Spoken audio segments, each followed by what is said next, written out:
Uh, Hello everyone, I'm Ivan Supic and I work in University of Sorbonne, Laboratoire d'Informatique de Paris 6, and I will present you now my result on self-testing of all entangled states assisted by quantum networks.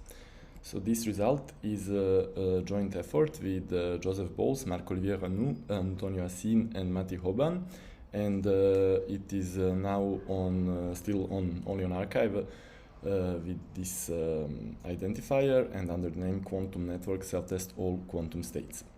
So before I move to the topic, I just give a short preview of what I will talk about. So that will be a bit about nature of verification, about Bell nonlocality, self-testing, then we move to quantum input formalism, and then we see how networks can aid self-testing. We'll finish with a few open questions. So it's a very old and philosophical question. Let's say that if we can trust our senses, or broader, or more specifically our measurements. So we gain our knowledge through our senses, and our senses are all the time making some kind of rudimentary measurements. But how much can we trust our senses? And there is this famous question posed by René Descartes.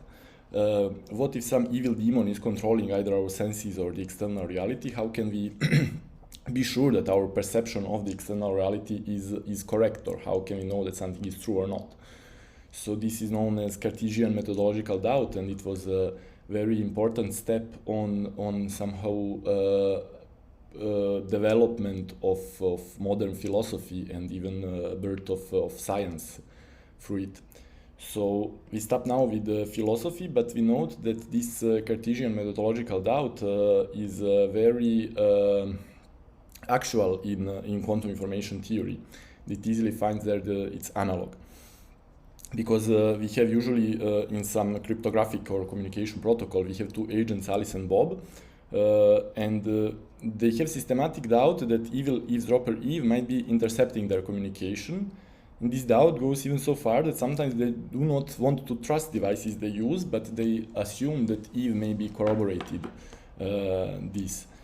And the question, a very basic question in quantum information theory, fundamental question I want to say, is it possible to make communication secure and secret even if means of communication and knowledge are not trusted?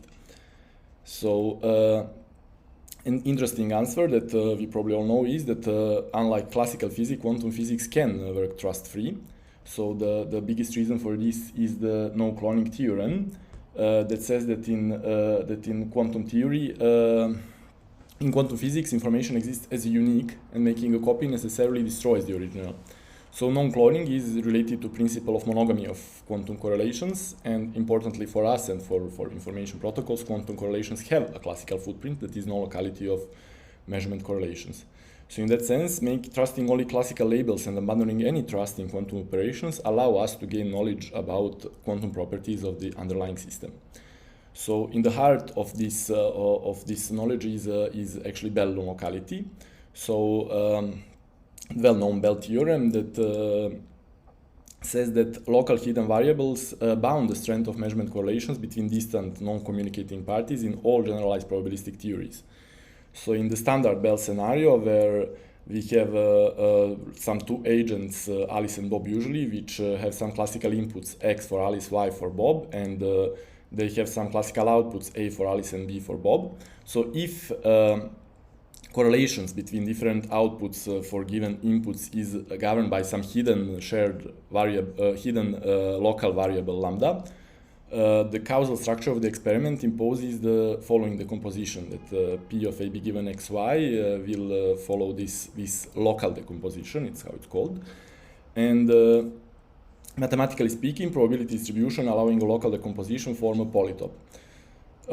So in other words, such probability distributions satisfy inequalities determined by various hyperplanes, and these hyperplanes exactly correspond to what we know that are Bell inequalities. So Bell inequality is simply functional of probability distribution, and the violation of Bell inequality implies that the underlying theory is incompatible with local hidden variable models, right? And we know that quantum theory allows for violation of Bell inequalities.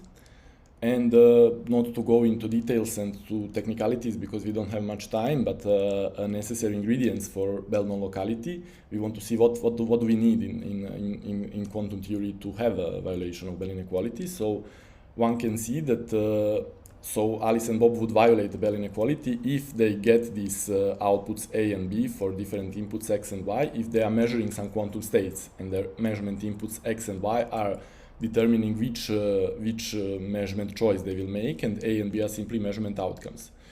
So in this scenario, they can violate Bell inequalities, but we can see that all separable states lead to locally decomposable probability distribution. So if you want to have a Bell inequality violation, the shared state must be entangled.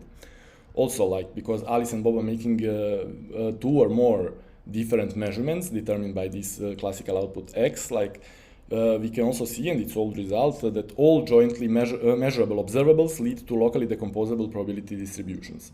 So the measurements applied by all parties involved must be incompatible. So, and this is somehow, we see that Bell violation witnesses entanglement and incompatibility. If we observe a Bell inequality violation, like we know that, there must have been involved some entangled state and measurements applied must have been incompatible. Importantly, this witness is based only on the observed probability distribution P of AB given XY.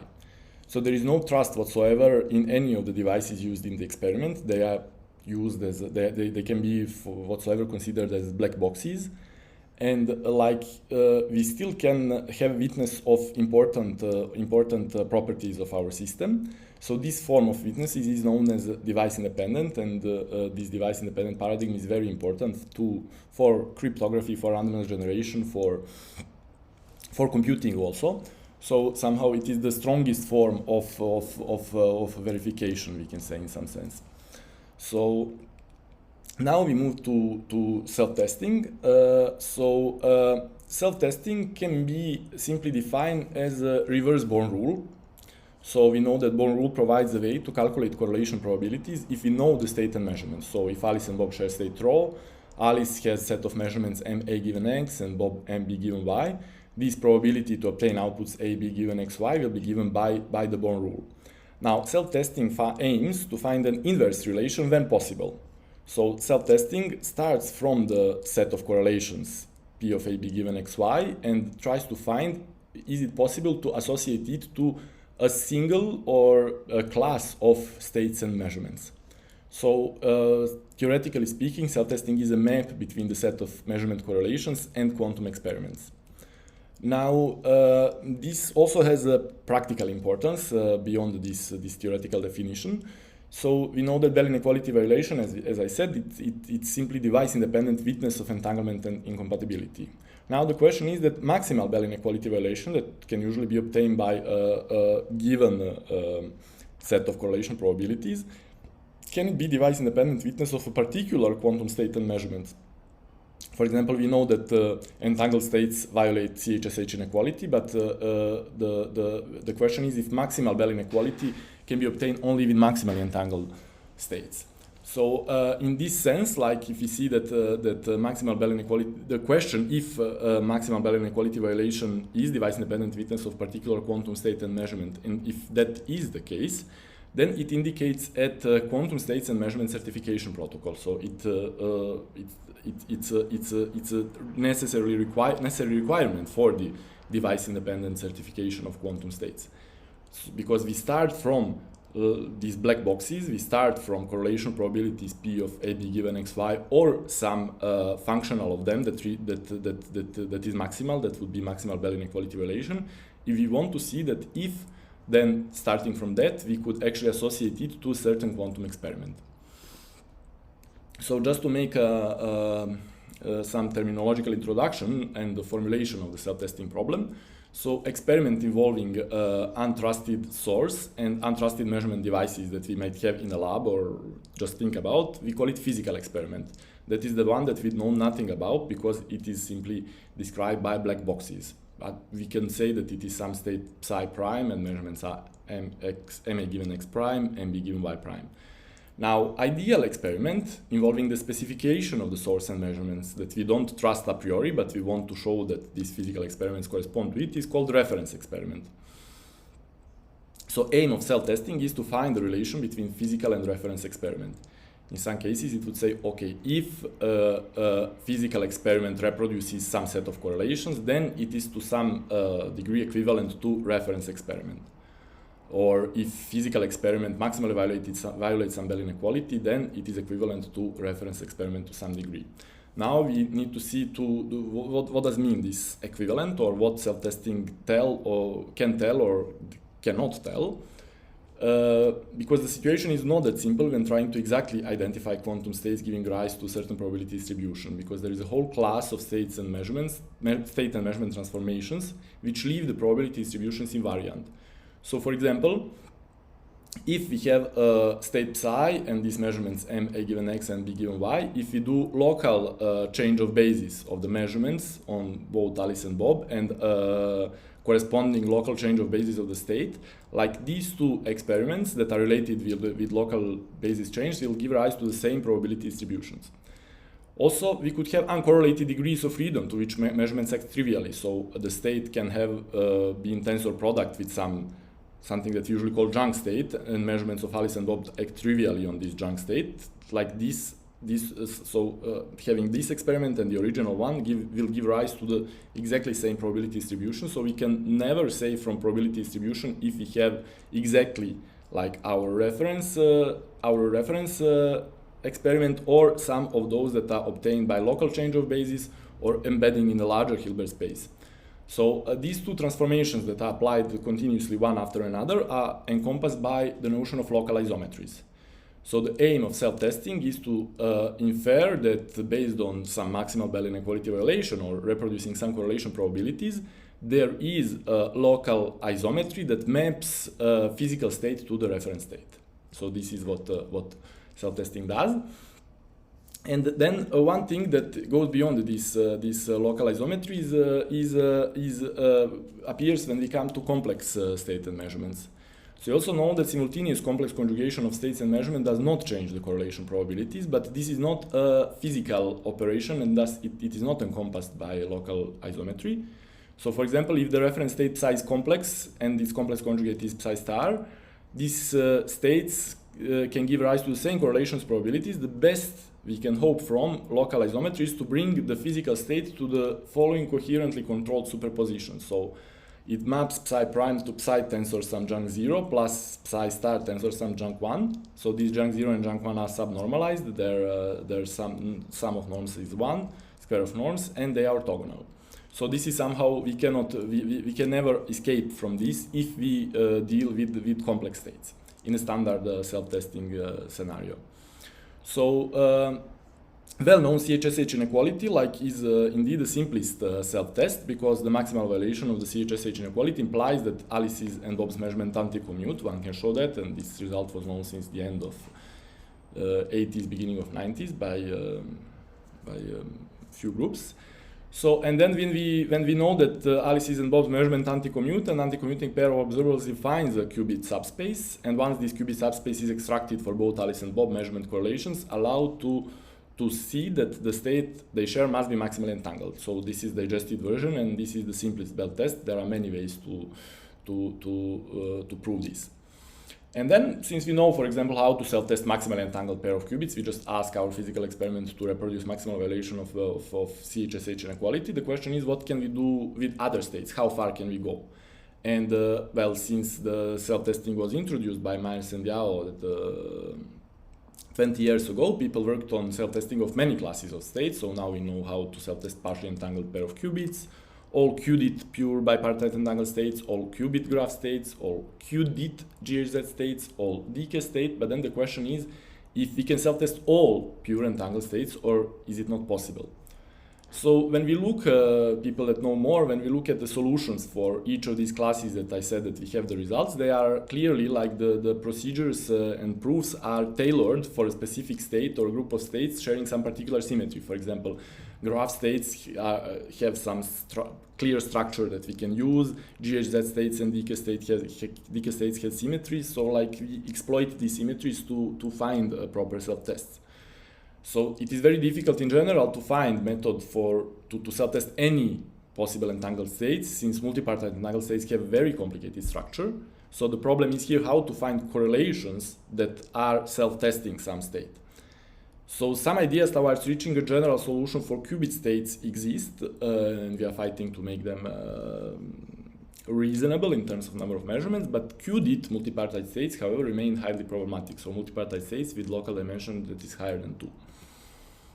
Okay, so now we move to a relaxed version of device independence that could help us as a middle step towards achieving our solution. And that is Buscemi's measurement device independence. It was later called measurement device independent, but Buscemi introduced this scenario that is different than Bell scenario, in which we have classical inputs. So Buscemi introduced a scenario where we have quantum inputs. So inputs to these devices are quantum states that are fully characterized. And like this gives power somehow to agents Alice and Bob, because like they know which states they are inputting to the devices, but if a set of states psi x is not distinguishable, then the measurement device cannot really in a single round discriminate. So like there is some leverage there, and Buscemi showed that all entangled states can produce correlations which cannot be reproduced with separable states. So, and here, like, we just get a bit technical, so to see how these correlations look like, how they are modeled in quantum theory. So, we have Alice has her input, and she has a share of state rho AB, and Bob has other share of the state rho AB and his quantum input, and they are applying joint measurements on the quantum input they receive and their share of state rho AB. So Alice applies measurement MA and Bob applies measurement MB. And these measurements are not depending on X and Y because Alice and Bob don't know the label X and Y. So these labels X and Y are somehow encoded in quantum state that measurement devices cannot decode. Okay, so now, like after Buscemi showed this interesting result that all entangled states have advantage in this scenario, we were asking a question if we can do self-testing with quantum inputs, and that is one result that I have with a few colleagues from ICFO at the time in Barcelona, and that is that we showed that in the scenario with quantum inputs we could actually self-test any entangled multipartite states with any local dimension. So in principle, like this is just rewritten correlation probabilities, but then we can rewrite them if we just single out like these quantum inputs psi x and psi y, because these are the things that we know what they are, and everything rest we write as this effective measurement operator m tilde a prime b prime. So this is like just when we trace out AB, we have everything except for these quantum inputs, and then we can see these correlation probabilities as if we applied, as if we measured with an unknown effective measurement operator these known quantum inputs psi-x and psi-y. Now, if psi-x and psi-y are tomographically complete, that means that from these correlations we can actually retrieve exactly the form of m tilde AB. And now, if rho is pure, and these MA and MB, Alice's and Bob's measurements are rank 1 projectors, then these M tilde are also rank 1 projectors as well. And if we see from our tomography procedure that they are like that, that allows us actually to recover this state rho that is pure up to local rotation, and it holds for any pure entangled states. So this is a middle step that is important for us towards finding a solution to self-test all pure quantum entangled states. So now we go from this basis. We want to adapt it to have fully device independent self-testing of all quantum states, and for that we will use network. So network is simply a network scenario involves more sources. So in network scenario we have here in network self-testing scenario, let's say, we would have a state rho that is our physical state that we don't know what it is, and we have parties that are sharing that state. And then we have more sources that are connecting like each main party with another party that we call auxiliary parties. So these gray parties, like they each share a state with one of the main parties. Each auxiliary party shares one state with one main party. So here it would be 4 parties. So we would have in total five independent states that make network. So we have this distinction between main and auxiliary parties, and we somehow want to prove that in this network, where we don't trust any of the parties, not main nor auxiliary, that we could find isometry that maps this physical state that main parties share to some reference state that we want. So let's start from a simple fact that we all know. If we want to somehow recover a quantum state in device-dependent manner, like let's forget about device-independent, we would just use tomography. So if we have a state, some state psi, but if we have tomographically complete set of measurements at each site, so if each party has a tomographically complete set of measurements, simply from correlation probabilities, we could retrieve the state exactly. So this is a simple result. Now we want to do one process and try to transform tomography into device-independent self-testing. So one way to see the tomography, it is to do this measurement device-independent tomography, or in this scenario with quantum inputs. So in principle, if we have quantum inputs, and if parties apply Bell state measurements, then somehow these quantum inputs would allow us, if they are tomographically complete, to retrieve somehow the state that parties shared up to these Bell state measurements that are performed, of these joint measurements that are performed. But as we saw in self-testing with quantum inputs, this is a situation where we somehow can do everything that we can do in a standard tomography. Now, the thing is that we don't want to have quantum inputs because they are characterized, and that departs from device-independent scenario. So we could actually have these quantum inputs for these parties that want to do self-testing. They could be remotely prepared by some other parties, and now we are coming to our scenario in a network scenario. So, for example, this would be our main parties that want to self-test the state they share, but then if they share also, so each main party with some auxiliary party, if they share maximal entangled state, and the auxiliary party performs a trusted measurements, they can actually prepare quantum input for corresponding main party, and that happens for every pair auxiliary main party. And in that case, we are back to the scenario of measurement device-independent tomography, or self-testing with quantum inputs, how we called it. And we can actually self-test everything that we know. But now, in this case, like these states are maximally entangled, they are trusted, the measurements of these auxiliary parties are trusted, and we want to make it untrusted, so we need to do some self-testing there. Okay, so like we could do actually a self-testing of quantum inputs if by doing simply pairs of CHS by maximal violation of CHSH inequalities. So, like if we have these two parties that are like one main and one auxiliary, if we ask them to maximally violate CHSH inequality, we can show then that auxiliary party must have anti-commuting pair of observables, and these are observable B0 and B1 for auxiliary party. Now, if we ask to violate another CHSH inequality, but now with B0 and B2 on the auxiliary party, and another with B1 and B2 on auxiliary party, that will imply that all these three observables of the auxiliary party are mutually anti-commuting. Each pair of them is anti-commuting, and by that we can show that they are isometric to three Pauli observables, and that is something that is tomographically complete. So this somehow gives us already a way how we can do this self-testing that we need. So because like we see that by doing this kind of self-test, we are actually self-testing that these auxiliary parties are doing viable remote state preparation of quantum inputs for the main parties. And once we know that somehow quantum inputs are prepared correctly to the main parties, we could use our result from self-testing with quantum inputs. So in principle, like we have two types of rounds. So one type is our testing rounds that we called, and in these types of rounds, the main and auxiliary parties are asked to perform the measurements that are leading to the maximal evaluation of this triple CHSH inequality. So this is done in order to make sure that the auxiliary parties are making correct tomographically complete set of measurements. And then there are other types of rounds that would be tomography rounds. And in these rounds, the main parties are asked to perform Bell state measurements, while the auxiliary parties are asked to apply the same measurements in the testing round. And importantly, like the auxiliary parties cannot distinguish between testing and tomography rounds because they are asked to perform the same measurements, and they have to behave in the same way in these rounds. So, like just to spell it, measurement measurements performed by the auxiliary party can be self-tested up to complex conjugation, and thus every auxiliary party prepares a correct quantum input for the main party. And now with self-tested quantum inputs, we can use the result that I mentioned before about self-testing with quantum inputs.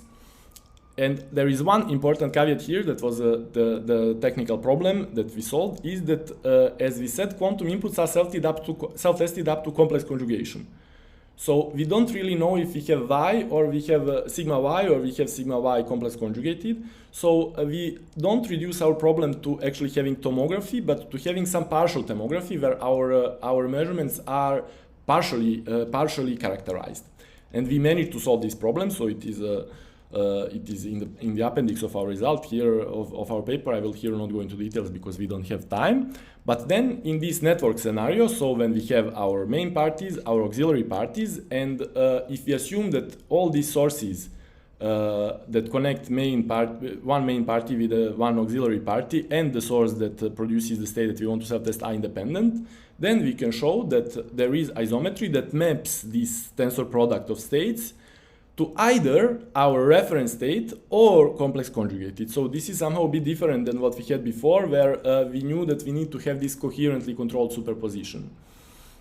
So if we have a multipartite scenario, that means that we don't assume that these sources are independent. In that case, we are having a standard self-testing result where the state shared by the main parties is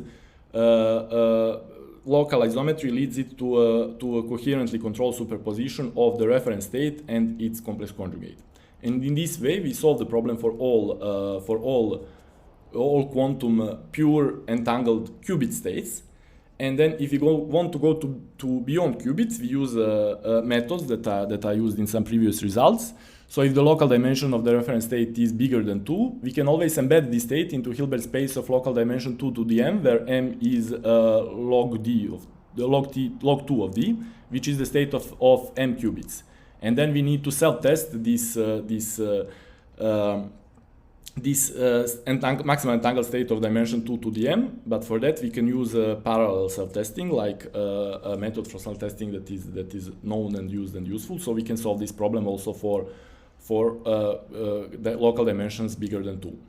So some open questions are like, okay, we now solved self-testing in the scenario that is that involves networks and that involves more parties than standard Bell scenario. So the question about can we self-test all states in the standard Bell scenario is still open. And also, like, how the question is that we didn't discuss is how experimentally feasible is this process. We need to apply these Bell state measurements. We need to have tomographically complete measurements and all these things. So the question is how all these things are actually experimentally feasible and how can we make them practical. So this is all that I wanted to tell you, and I will be answering your questions when I'm live in the conference.